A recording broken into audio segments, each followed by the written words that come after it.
আসসালামু আলাইকুম। সুমাইয়াস কিচেনে সবাইকে স্বাগতম জানাচ্ছি আমার আজকের রেসিপি দেখার জন্য। আমি আজকে আপনাদের সাথে ট্রেডিশনাল একটি রেসিপি শেয়ার করব। আর আমার আজকের রেসিপি হচ্ছে রুই মাছের কালিয়া। আমরা এই রুই মাছের কালিয়াটা সচরাচর রান্না করি না, বিশেষ কোনো দিনে কিংবা অতিথি আপ্যায়নে কিন্তু এই রান্নাটি আমরা করে থাকি। চেষ্টা করেছি নতুন রাঁধুনিদের জন্য খুব সহজে রান্নাটি করে দেখানোর। আশা করি রেসিপিটি ভালো লাগবে। চলুন দেখে নিই রান্নাটি করতে কী কী লাগছে। আমি এখানে 9 টুকরো রুই মাছ নিয়েছি। আর এই টুকরোগুলো ঠিক এরকম করে একটু মোটা করে নিতে হবে। আর মাছের টুকরোগুলো আমি ভালো করে ধুয়ে পানিটা ঝরিয়ে নিয়েছি। আর এখানে দিয়ে দিচ্ছি আমি 1 চা চামচ মরিচ গুঁড়া, 1 চা চামচ হলুদ গুঁড়া আর স্বাদ অনুযায়ী লবণ দিয়ে সব কিছু ভালো করে এই মাছের সাথে মাখিয়ে নিতে হবে। হলুদ মরিচ লবণটা ভালো করে আমি মাখিয়ে নিয়েছি, এই যে দেখুন। তো মাখানোটা হয়ে গিয়েছে। এখন আমি এই মাছগুলো ভাজার জন্য চুলায় একটা প্যান বসিয়ে দিয়েছি। প্যানটা যখন গরম হয়ে গিয়েছে দিয়ে দিলাম এখানে 1/3 কাপ সরষের তেল। এই রান্নাটা কিন্তু সরষের তেলেই করতে হয়। তেলটা যখন গরম হয়ে গিয়েছে তারপর দিয়ে দিচ্ছি এখানে 5 টুকরো রুই মাছ। আর এই রুই মাছ আমি সবগুলো একসাথে দিয়ে ভেজে নিচ্ছি না, চুলার আঁচটা আমি মিডিয়াম আঁচে রেখে 1 মিনিট ভেজে নিচ্ছি। 1 মিনিট পর মাছগুলো উল্টিয়ে দিচ্ছি। এই মাছগুলো কিন্তু একদম ব্রাউন কালার করে কিংবা মচমচে করে ভাজার দরকার নাই, এগুলো হালকা একটু ভেজে নিলেই হয়। তো প্রায় আমি 1.5 থেকে 2 মিনিটের মতো ভেজে নিয়েছি। এখন এই মাছের টুকরোগুলো তুলে নিচ্ছি। ঠিক এরকম হবে ভাজাটা। সবগুলো মাছের টুকরো তুলে নেওয়ার পর যে বাকি মাছের টুকরোগুলো ছিল সেই মাছের টুকরোগুলো ঠিক একইভাবে আমি ভেজে নিব। আবারও বলছি, এই মাছগুলো কিন্তু মচমচে করে ভাজলে কালিয়াটা খেতে ভালো হবে না, তাই মাছগুলো হালকা একটু ভেজে নিলে খেতে বেশি ভালো হয় মাছের কালিয়াটি। তো আমি এভাবে ঠিক উল্টিয়ে পাল্টিয়ে 2 মিনিটের মতো ভেজে তারপর মাছের টুকরোগুলো তুলে নিচ্ছি।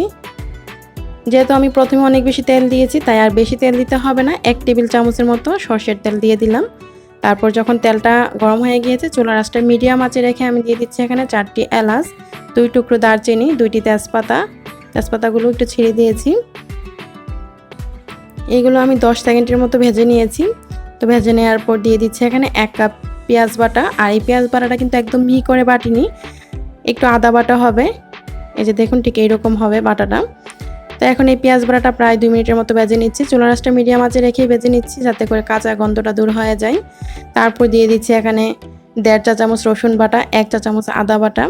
এখন এই আদা রসুন বাটাটাও কিছুক্ষণ ভেজে নিব যাতে করে কাঁচা গন্ধটা দূর হয়ে যায়। কিছুক্ষণ আদা রসুন বাটাটা ভেজে নেওয়ার পর যখন কাঁচা গন্ধটা দূর হয়ে গিয়েছে আমি দিয়ে দিচ্ছি এখানে টালা জিরা গুঁড়া 2 চা চামচ। তারপর দিয়ে দিচ্ছি এখানে মরিচ গুঁড়া 2 চা চামচ,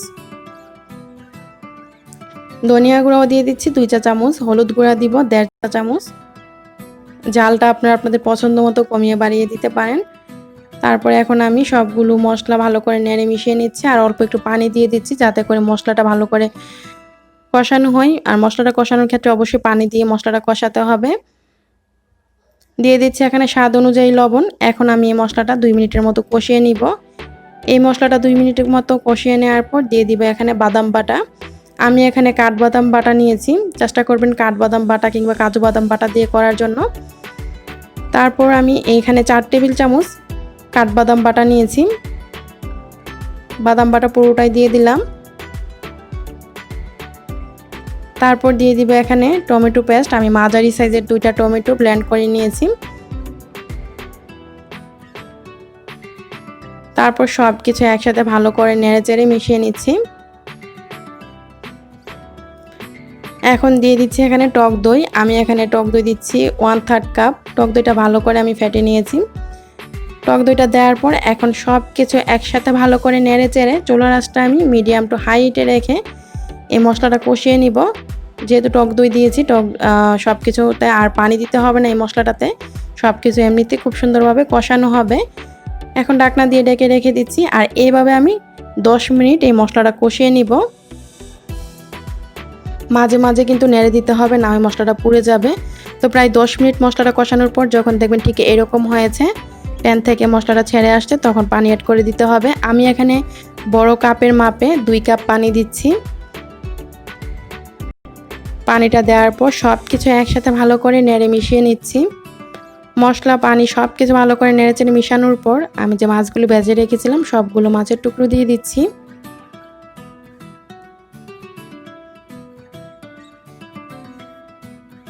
সবগুলো মাছ দেওয়া হয়ে গিয়েছে। এখন দিয়ে দিচ্ছি এখানে আস্ত কিছু কাঁচামরিচ। আপনারা চাইলে কাঁচামরিচটা ফালিয়েও দিতে পারেন যদি ঝাল বেশি খেতে চান।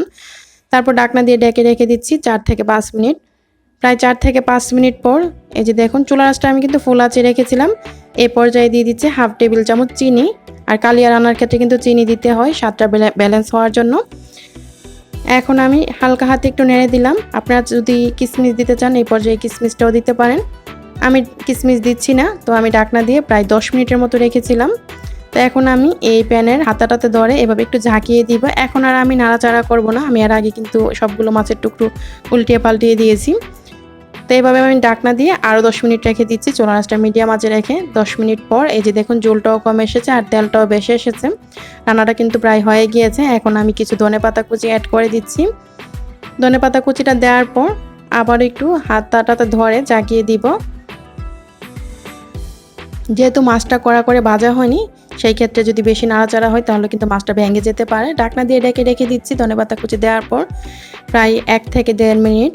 আর চুলার আঁচটা মিডিয়াম আঁচে রেখেছিলাম।